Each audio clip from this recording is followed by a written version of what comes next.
Baghdad میں ایک بزرگ تھے تو درزیوں کا کام کرتے تھے. اللہ کے نبی حضرت ادریس علیہ السلام بھی درزیوں کا کام کرتے تھے. خوش ہوئے نا بات سن کے؟ پیشہ کوئی بھی برا نہیں، ایک برا ہے وہ ہے ہاتھ پھیلانا، اس کے علاوہ کوئی پیشہ برا یہ برا نہیں، یہ ہاتھ پھیلانا برا ہے.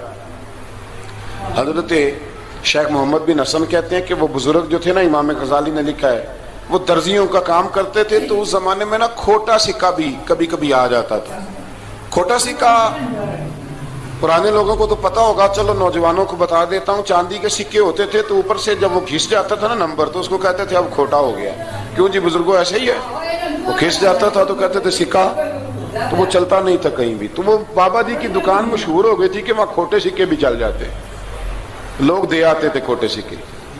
بہت سارے لوگ دے دیتے، بابا جی چپ کر کے قبول کر لیتے. مشہور ہو گیا، جو بھی جاتا کھوٹے سکے دے آتا، بابا جی قبول کر لیتے.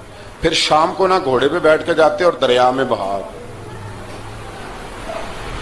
ایک دن کچھ بندے کھوٹے سکے لے کے آ گئے تو بابا جی ابھی مصلے پہ تھے، نماز پڑھ رہے تھے، تو بیٹے نے کپڑے دیے تو کھوٹے سکے وصول کیے.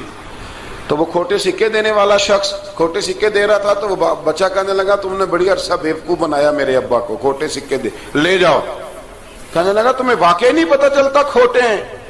کہا ابا جی کا نہیں مجھے پتا، پر مجھے تو پتا ہے نا، اور میرا ابا شام کو کھول کے دیکھتا ہے تو پھر جو کھوٹے کھوٹے ہوتے ہیں انہیں دریا میں بہا کے آتا ہے، لے جاؤ اپنے. اتنی دیر میں بزرگ نماز سے فارغ ہوئے، کہنے لگے نہیں نہیں بیٹے رکھ لے، کھوٹے ہی رکھ لے. سننا بات. کہا جناب کیوں؟ فرمانے لگے میں کھوٹے اس لیے رکھ لیتا ہوں کہ لوگوں نے پیسوں میں ملا کے دوسروں کو بھی تو دینے ہیں نا، تو میں چاہتا ہوں چلو باقی لوگ نقصان سے بچ جائیں، ہمارا تو گزارا ہو ہی رہا ہے، باقی لوگ نقصان سے بچ جائیں. اور فرمایا پھر میں شام کو جا کے دریا میں ڈال کے آتا ہوں کہ کہیں میری اولاد بھی ان کو آگے نہ چلا دے. میں چاہتا ہوں کہ اور لوگ اس کام سے بچ جائیں.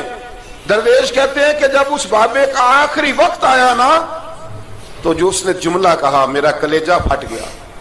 آخری وقت جو اس نے دعا مانگی تو فرماتے ہیں میرے اندر وجد اور کیف کی صورت پیدا ہو گئی. فرماتے ہیں ان بزرگوں نے اپنے آخری وقت دعا مانگی، اے اللہ میں نے ساری زندگی کھوٹے سکے قبول کیے تاکہ تیرے بندے شر سے بچ جائیں، تو یا اللہ تو بھی اس کھوٹے سکے کو قبول فرما لے. اللہ میں نے کھوٹے سکے قبول کیے، کھوٹے، تاکہ تیرے بندے تکلیف سے بچ جائیں. تو مالک میں بھی کھوٹا ہی ہوں، اللہ تو بھی اس کھوٹے کو قبول فرما لے. اور یہ دعا مانگ کے نا تو کبھی روتے کبھی ہنستے. لوگوں نے کہا کیا ہوا؟ کہتے ہیں لگتا ہے رب نے کھوٹا سکہ قبول فرما لیا، لگتا ہے کہ اللہ نے کھوٹا سکہ قبول. لوگوں کو تکلیف سے بچائیں. ہمارا وجود یارو مطلب کیا ہو جائے گا 2 منٹ کے لیے سمجھ لیں کیا ہو جائے. یعنی اگر آپ بڑے غصے سے باہر آئے اور پاپڑ بیچنے والے پہ آپ نے غصہ نکال لیا سارا، میں رات کی ڈیوٹی کر کے آیا ہوں تھکا ہوا ہوں اور تو پاپڑ بیچنے آ گیا، تم لوگ بڑے نالائق ہو بدتمیز ہو، آپ نے یہ سخت جملے کہہ دیے، چپ کر کے وہ آدمی معذرت کر کے گزر گیا. وہ تو سارا دن پریشان رہے گا نا کہ میری غریبی کا مذاق اڑا. مطلب ہو کیا گیا، ہوا کیا اگر اس نے کوئی بات کر لی. اعلیٰ حضرت فاضل بریلوی کے خلیفہ تھے لاہور میں سید ابو البرکات شاہ صاحب رحمت اللہ تعالی علیہ. تو رات کو ایک شخص تراویح کے بعد حضرت سویا کرتے تھے. بہت سارے لوگ تو سو ہی نہیں پاتے رمضان کی راتوں میں، سو ہی نہیں پاتے، میں خود نہیں سو پاتا.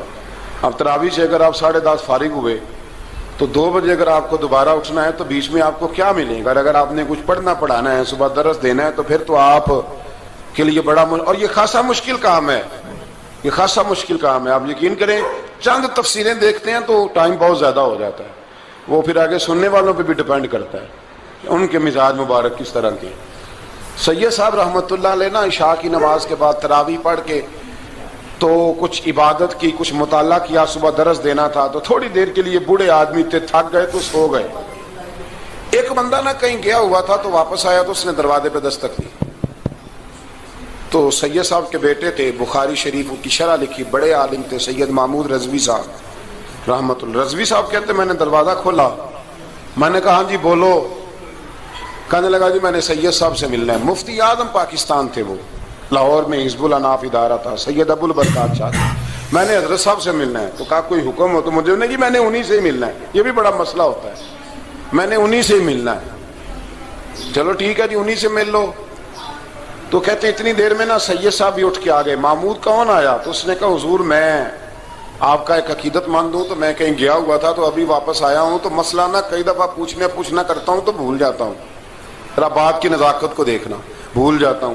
تو یاد آیا تھا تو میں نے کہا چلو ابھی پوچھ آتا ہوں, گزر رہا تھا یہاں سے. میں پوچھو. کہنے لگا جی پوچھنا یہ تھا کہ جس نے فرض جماعت کے ساتھ نہ پڑھے ہوں رمضان میں, تو کیا وتر جماعت سے پڑھ سکتا ہے؟ مسئلہ پوچھنا تھا.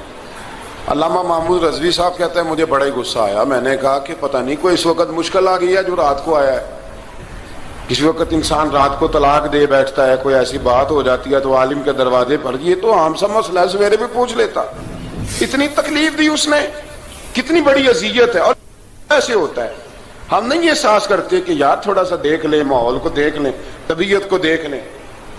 مجھے بڑی اچھی طرح یاد ہے کہ میں نے ایک دفعہ نا ایک عالم سے مسئلہ دریافت کیا, وہ ہمارے استاد تھے, تو مجھ پہ ناراض ہوئے.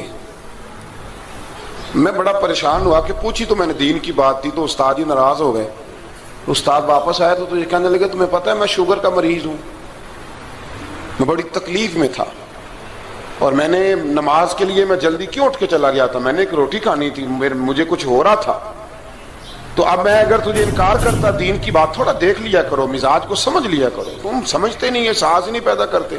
وہ بڑی اس وقت چیز سمجھ میں آئی کہ کچھ چیزیں ایسی ہوتی ہیں, ہر وقت انسان ایک موڈ میں نہیں ہوتا. آپ سمجھیں, بہرحال جو بات کرنا اس کو سمجھیے گا. تو وہ کہتے ہیں کہ سید صاحب نے اس کو کہا, میں بات ختم کرنے لگا ہوں, کہا کہ وہ اگر نہیں نہ پڑھے فرض جماعت کے ساتھ تو بہتر یہ ہے کہ وتر بھی جماعت سے نہ پڑھو. وہ بندہ مطمئن ہو کے چلا گیا. سید صاحب اپنے کمرے میں چلے گئے تو علامہ صاحب کہتے ہیں مجھے بڑا غصہ آیا. میں نے اس کو بلایا, میں نے کہا کہ کیا تیری جان کے مصیبت میں آئی ہوئی تھی, اسی وقت ہی مسئلہ پوچھنا تھا, اسی وقت ہی پوچھنا تھا, دن نہیں چڑھنا تھا, یا تجھے حضرت اسرائیل بتا گئے تھے کہ تیری آخری رات ہے؟ کہتے میں نے پورا غصہ نکالا اس پر. میں نے کہا تو بڑا ہی بیوقوف آدمی ہے, بوڑھے آدمی ہیں, اور بڑی مشکل سے نیند آتی ہے, آ ہی گئی تھی تو آ گیا ہے. کہتے میں غصہ کر رہا تھا تو سید صاحب آ گئے, تو آ کے مجھے ڈانٹا, چپ کر, اس طرح کسی کے ساتھ بات کرتے ہیں. پھر اس کو کہنے لگے بھائی معاف کرنا, یہ ابھی بچہ ہے, اسے پتہ نہیں. کہتے ہیں پھر مجھے کمرے میں لے گئے اور بہت بڑا ہی جملہ کہا. اگر آپ اپنا کلیجہ ٹھنڈا کرنا چاہیں نا تو اس طرح بھی کر سکتے ہیں.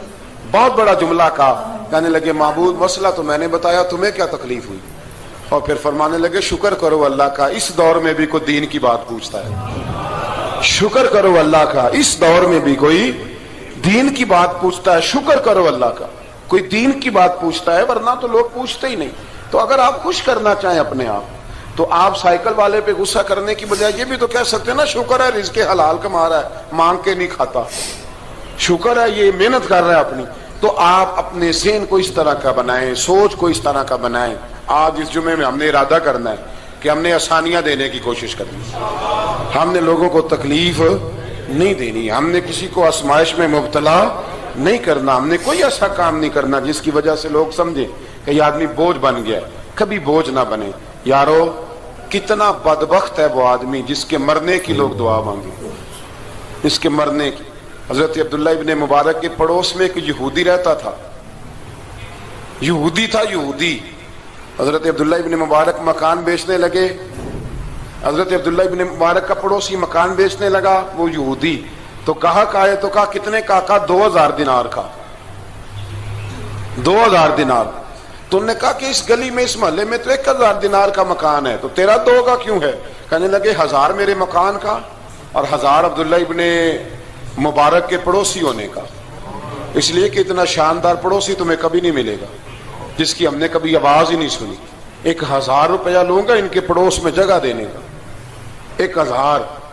تو وہ شخص کہنے لگا یہ تو نے عجیب بات کر دی, حالانکہ تو یہودی ہے, یہ تو نے عجیب بات کر دی. تو کہنے لگا 3 دن میری گلی میں آ کے رہ, تو دعائیں مانگے گا کہ یا اللہ میں یہیں رہنا چاہتا ہوں. تو دعائیں مانگے گا کہ اتنا اچھا انسان, اتنا خیال رکھنے والا, اتنا خیال والا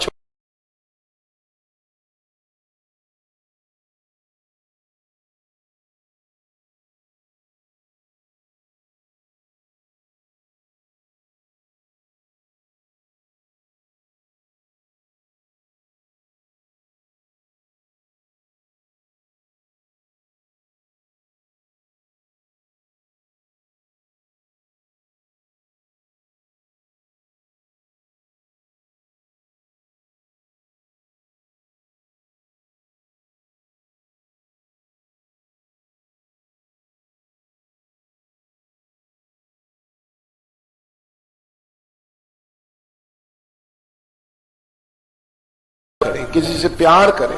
اور یارو چھوڑو مزدور بن جاتے ہیں. شیخ سعدی کہا کرتے تھے جب سے مخدوم بناؤں نا لوگوں سے خدمت کرانے لگاؤں مزہ ہی نہیں آیا. مزہ تو تب آیا ہے کبھی نانی کی خدمت, کبھی دادی کی خدمت, کبھی ابا کی خدمت, کبھی اس کی خدمت. کہتے ہیں وقت گزرا تو پھر استادوں کی خدمت.